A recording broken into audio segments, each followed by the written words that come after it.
Everyone, আজকে পাবদা মাছের রেসিপি নিয়ে চলে এসেছি। পাবদা মাছ সর্ষে দিয়ে কাঁচা লঙ্কা দিয়ে করব। এই যে সর্ষে আর কাঁচা লঙ্কা রেডি করে নিয়েছি। এবার মাছে নুন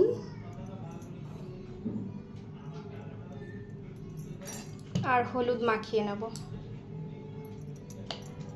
আর দেব হচ্ছে সামান্য কাঁচা তেল। কেন?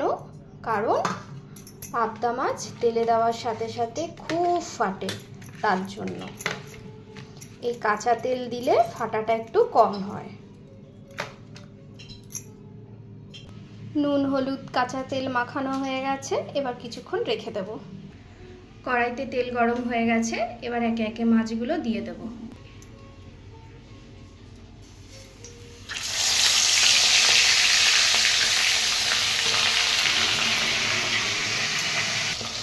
মাছগুলো ভাজা করতে বসিয়ে দিয়েছি।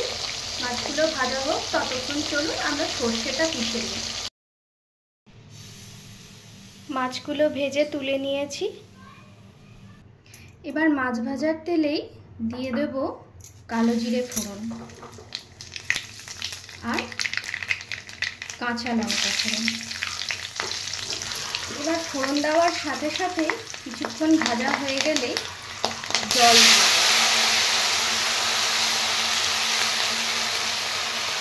জলটা আন্দাজ মতন দেব, যতটা ঝোল রাখবো সেই অনুপাতে।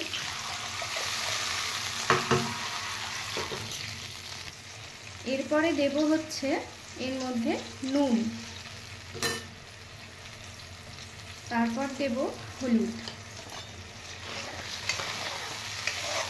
দিয়ে একটু জলটা ফুট আসতে দেব। দেখুন ঝোলটা একটু ফুটে এসছে।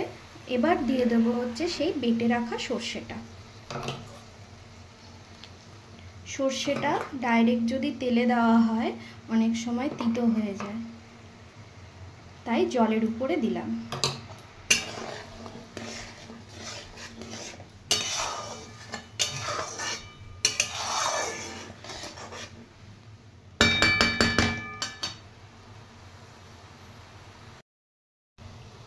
ঝোলটা বেশ কিছুক্ষণ ফুটে গেছে।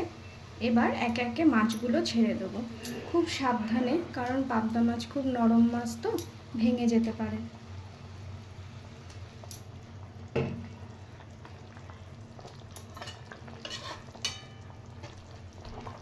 দিয়ে আবারও কিছুক্ষণ ফুটতে দেব। মাছগুলো অনেকক্ষণ ফুটে গেছে ঝোলের মধ্যে। এবার গ্যাসটা অফ করে দেব। আর শেষে অ্যাড করব একটু কাঁচা সর্ষের তেল।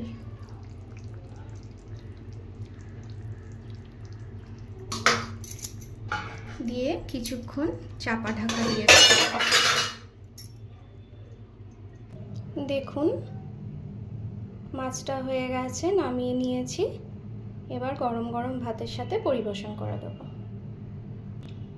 আজকের মতন টাটা, আবার অন্যদিন অন্য কোনো রেসিপি নিয়ে আসবো।